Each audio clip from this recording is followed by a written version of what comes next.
So the BBC has released its much anticipated report on the Gaza documentary on how to survive a war zone.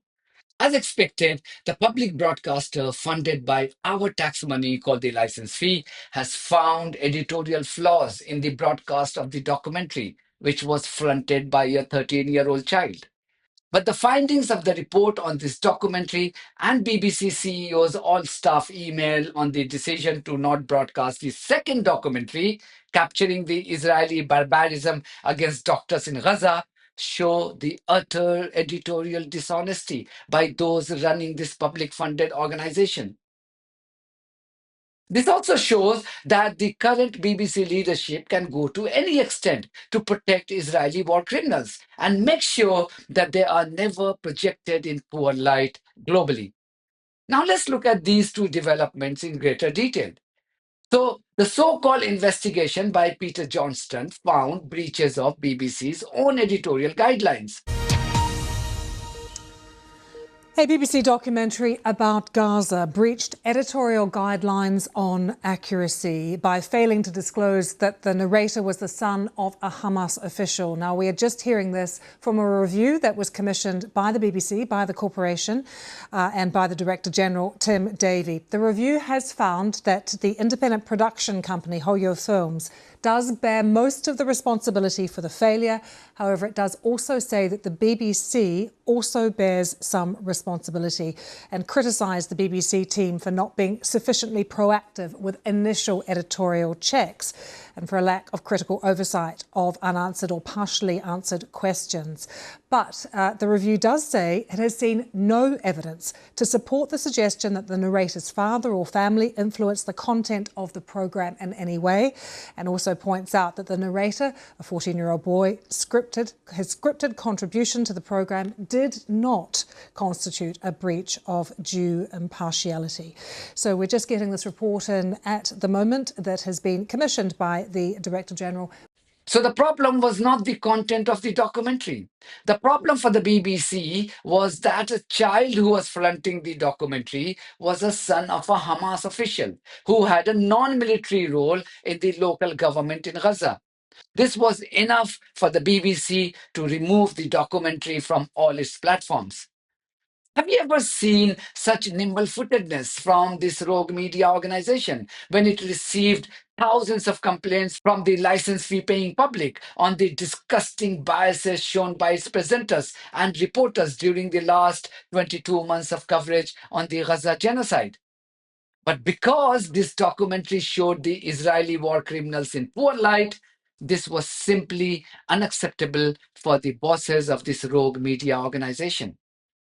How did a child being related to a Hamas official alter the truth? Did it mean that what was being shown in the film on the widespread destruction caused by Israeli terrorists was not true? Even the BBC's own report now has concluded that there was no breach of editorial impartiality. The boy was paid little over £700 as a fee, and he was narrating from a script provided to him by the BBC team. And now this rogue organization wants to claim moral high ground by promising to release an edited version of the same documentary. To go back. February, documentary comes out, How to Survive a War Zone. It is narrated by a 13-year-old, and it's about children in Gaza and what happens to children in such a situation. That 13-year-old was revealed later to be the son of an official in the Hamas-run administration. And an immediate question was then raised, and it was removed from the iPlayer, and they said there would be a deep dive. This is the deep dive we've received today. The conclusion, there was a clear breach of the BBC's editorial guidelines. The public should have known who the father of this boy was, and the question then is, why did this mistake happen? The report by Peter Johnston, who's the Director of Editorial Complaints, says that 3 people at Hoyo Films were aware of the boy's father. However, they believed him to be in a civilian technocratic role rather than on the military side of Hamas, and didn't tell the BBC. The Deputy Agriculture Minister, right? Yes, Deputy Agriculture Minister. So the conclusion is, While the review does not consider Hoyo Films to have intentionally misled the BBC about the narrator's father's position, it finds the independent production company bears most of the responsibility for this failure. However, it concludes the BBC also bears some responsibility. We've been told today in response by the Director General and the head of BBC News that there will be fair and appropriate action. No actual details about what that actually will mean in terms of any disciplinary processes, but also robust measures. They say they've been looking at the guidelines, looking at the editorial processes by which these programmes are made and signed off. And the possibility also that some part of that documentary might go back up. They say it will not go back up in its current form, but they're looking at the possibility, exploring the possibilities that some of it could actually go back up on the iPlayer. And David, this was a scripted contribution that this 13, now 14-year-old boy made. Did that in any way, have they found, constitute a breach of impartiality? So this is the issue, was anything of what he said affected by a third party? I mean, essentially, was this Hamas propaganda? They say there is no finding of any inappropriate impact on the programme by a third party. There was a payment made, and a disturbance payment of £795, but they say, as far as they know, no payment went to any prescribed organisation. This is not all.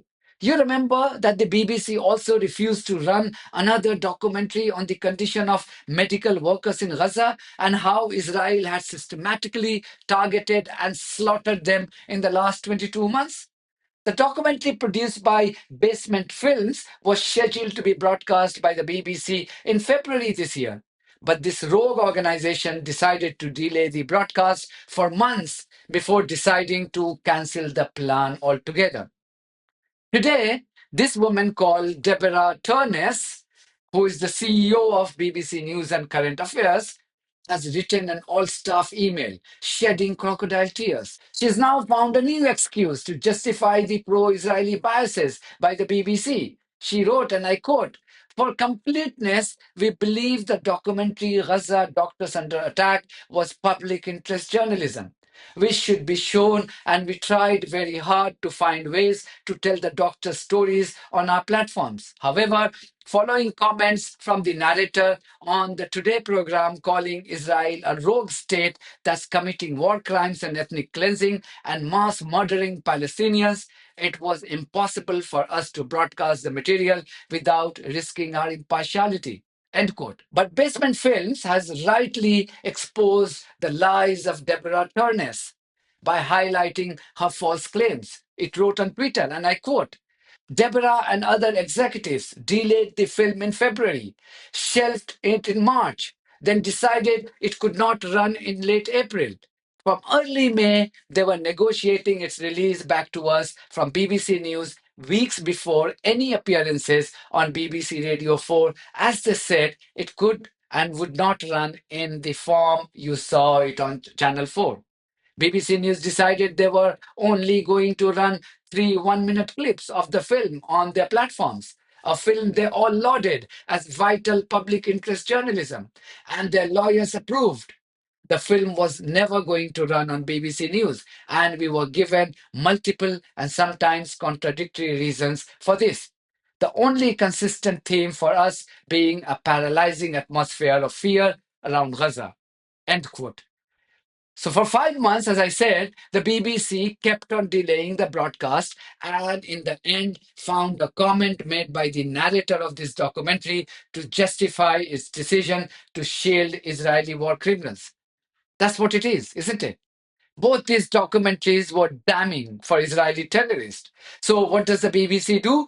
Pull the plug on them after having commissioned them in the first place. That's how sick my former employer has become in his dealings, in his day-to-day affairs. This Turness woman also didn't mention that the BBC had imposed a gagging order on Basement Films after it decided to cancel its plan to broadcast the documentary.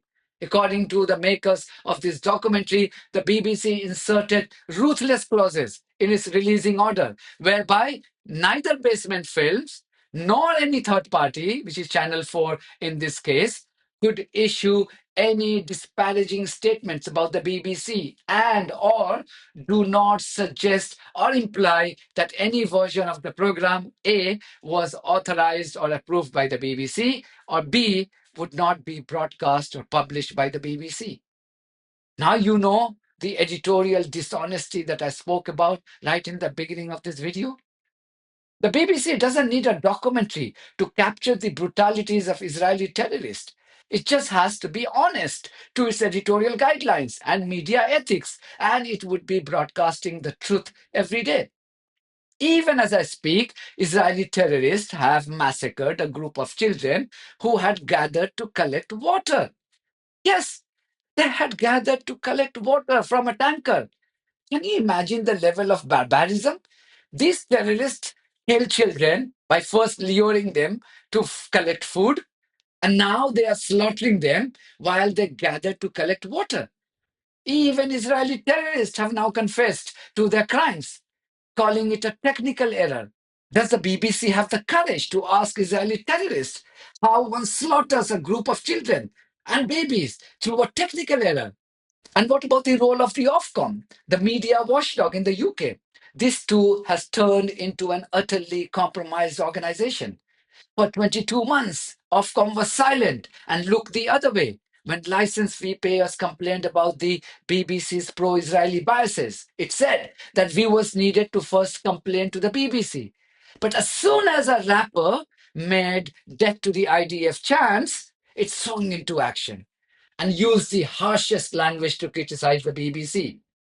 It didn't wait for the BBC to complete its own investigation. This was the disgraceful woman heading the Ofcom on BBC yesterday. I do want to briefly ask you about the BBC, because Ofcom has authority over the broadcasters and the BBC. You said the organisation has questions to answer over its Glastonbury coverage and the broadcast of some of Bob Vylan, a band. You can see a picture of them here. They're anti-Israeli chants. Some senior BBC staff have stepped back from their roles, but are you satisfied with the explanations you've been given? Well, look, I think it's very frustrating that the BBC has had some own goals in this area with the Gaza documentary and then with the Glastonbury coverage. And, you know, it does start to erode public trust and confidence. I think I would say that, above all, what frustrates me and others is that when these things go wrong, it can take a long time for the BBC to see that something's happened when everybody else was there, you know, within a matter of hours. So I would say to the BBC, I think they need to get a grip quicker, get these reports and investigations concluded sooner. Otherwise, there is a real risk of a sort of loss of confidence in the BBC, which is a shame because, you know, what the BBC does day by day is bring some really high-quality journalism to our screens and to the radio, which is what we need. Do you have faith in the BBC leadership to get a grip? Well, look, I think it's a tough job to be at the top of the BBC. I think the board and the senior team at the BBC, you know, need to, as I said, get a bit quicker, actually, at recognising when something's gone wrong, and, you know, get a grip of the actions that they need to take, or there is going to be, you know, a real risk that the BBC loses confidence in what it delivers for the public. But I just wonder if you have faith that they will. Well, look, we're going to have to see over the next week. I think we're expecting the Gaza report early in the coming week. We've asked a lot of questions about the Glastonbury coverage.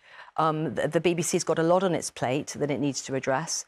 I think it is important to also recognise that they do deliver a very high-quality job for the public, usually, but it's these own goals that are very frustrating, which they need to be quicker to get onto, quicker to grip and quicker to put right. Does the Labour government ever care about holding the BBC to task for pro-Israeli biases? But whenever it's the other way around and Israeli terrorists are likely to be shown as monsters for the right reason, people like Lisa Nandi starts to suffer from heartaches. No wonder she is mighty excited that her puppet organization has now taken steps to shield her friends in Israel for their war crimes. My job is to make sure that we uphold the highest standards and that the public and Parliament can have confidence in the BBC. I think, given the recent events, that has been called into question, but the BBC in recent weeks has made big strides to try to reset that relationship with the public and show that they have grip on the very, very serious issues that have taken place, whether it's the Gaza documentary, whether it's the Greg Wallace allegations, or whether it's the ongoing concerns about Glastonbury. I've had several meetings with them. I believe that they are acting now at pace to put in place measures to make sure that this cannot happen again, and I'm pleased that there has been an acknowledgement about what a catastrophic failure this has been. And these clowns would have us believe that they represent and champion civility, decency, human rights, and rule-based international order. Lisa Nandi's public outcry is only reserved for any criticism for Israeli terrorists. What a travesty of justice that these evil people are running the government these days. That's it from me. Thank you very much for your support of this platform and our journalism on buymeacoffee.com and Patreon. If you do think that our journalism is worth supporting, then you too should consider becoming part of it. Details are there in the description of this video. In the meantime, if you haven't subscribed to my channel, please do so, because that's one of the many ways you can support independent journalism. God bless you all.